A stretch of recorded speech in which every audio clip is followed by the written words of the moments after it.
पहला प्रश्न है कि श्री गणेश का विलोम शब्द क्या होता है, यानी ऑपोजिट क्या होता है श्री गणेश का। श्री राधा, विनाश, इति श्री या इनमें से कोई नहीं, आपको बताना है। अब आपका समय शुरू होता है।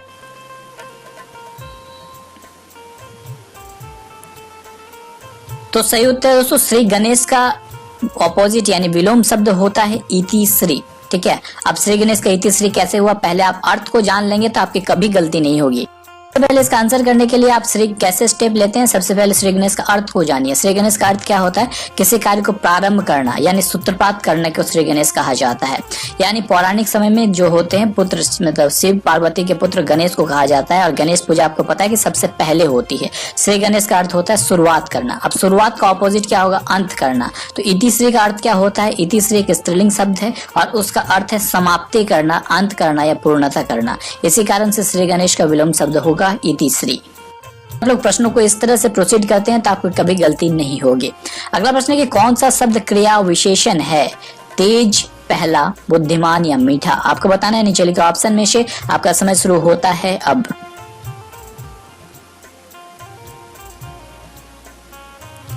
तो सही उत्तर है दोस्तों, तेज जो है वो क्रिया विशेषण है। अब आपके दिमाग में आएगा सर कैसे आप लोगों ने आपने कहा कि तेज क्रिया विशेषण है। सबसे पहले क्रिया विशेषण क्या होता है, जो क्रिया की विशेषता को बताता है उसे क्रिया विशेषण कहते हैं।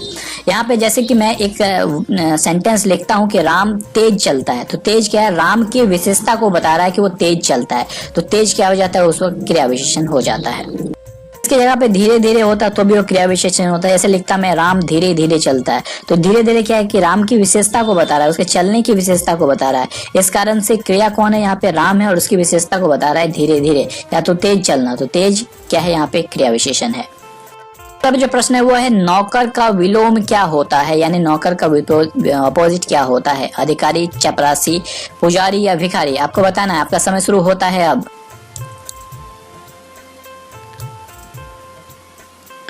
तो सही उत्तर है दोस्तों, नौकर का जो अपोजिट यानी विलोम होता है वो होता है अधिकारी। ठीक है, यहाँ तो अर्थ बताने की जरूरत है नहीं, नौकर का विलोम है अधिकारी।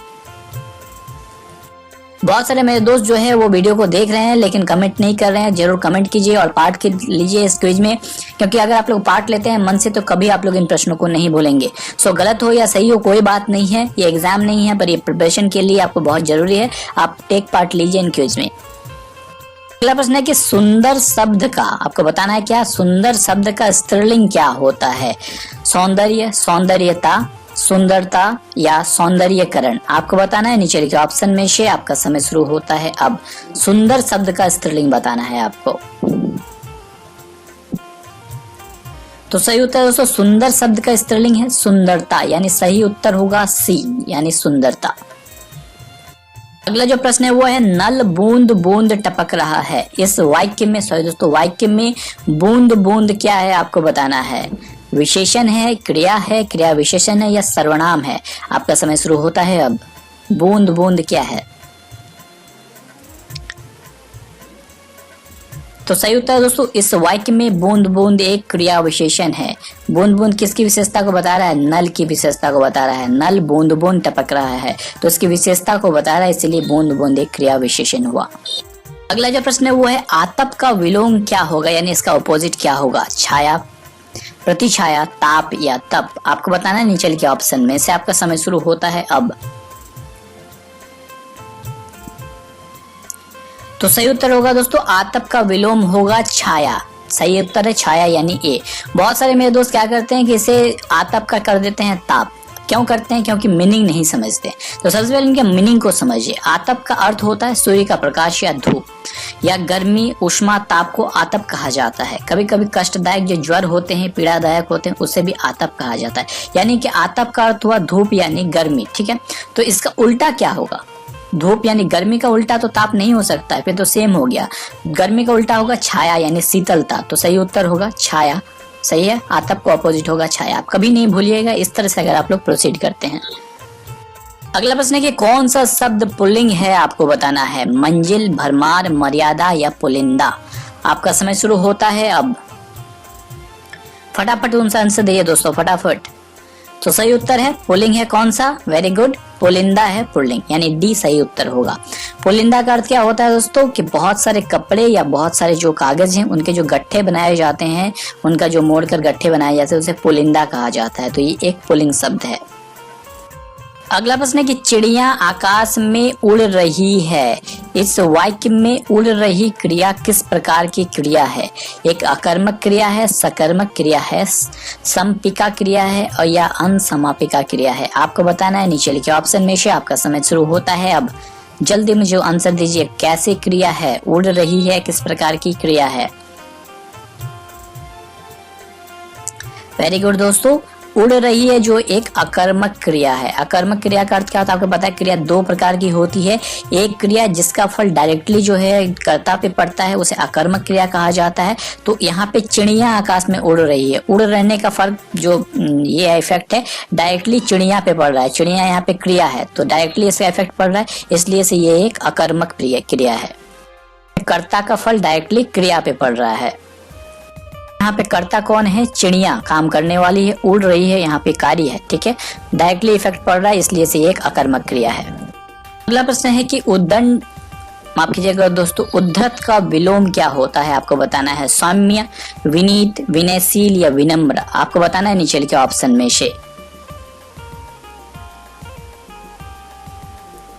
तो सही उत्तर है दोस्तों, उद्धत का विलोम होता है, क्या होता है दोस्तों? उद्धत का विलोम होता है विनीत। ठीक है, उद्धत का अर्थ क्या होता है? जो अक्खड़ होते हैं लोग। ठीक है, अक्खड़ यानी जो बहुत उदंड होते हैं उसे उद्धत कहा जाता है। और विनीत क्या होता है? बहुत ही शांत लोग जो होते हैं, नम्र होते हैं। तो जो उद्धत मतलब अक्खड़ का क्या होगा? विनम्र पर्सन। तो सही उत्तर है विनम्र यानी विनीत। प्रश्न कि संस्कृति का विशेषण क्या होता है? संस्कृति, सांस्कृतिक या सांस्कृतिक? जल्दी बताइए मुझे फटाफट, संस्कृति का विशेषण क्या होता है? Very good, very good. संस्कृति का विशेषण होता है सांस्कृतिक। ठीक है, सांस्कृतिक होता है संस्कृति का विशेषण। सही उत्तर है सी यानी सांस्कृतिक। प्रश्न है कि साहचर्य का विलोम क्या होता है?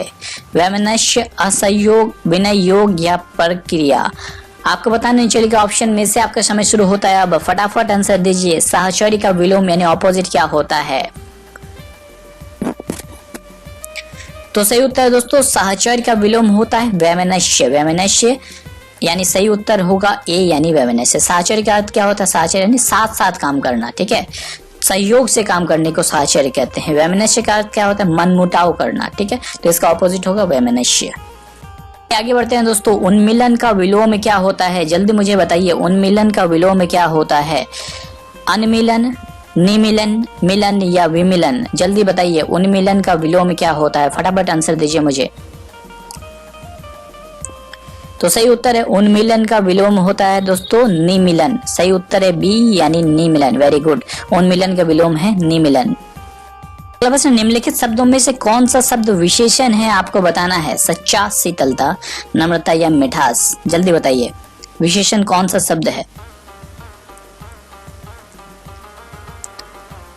सही उत्तर है सच्चा। सच्चा एक विशेषण है। ठीक है, वेरी गुड, ए यानी सच्चा। प्रश्न है कि मनुज का विलोम क्या होता है यानी ऑपोजिट क्या होता है? धनुज, राक्षस, दैव्य या अमानव?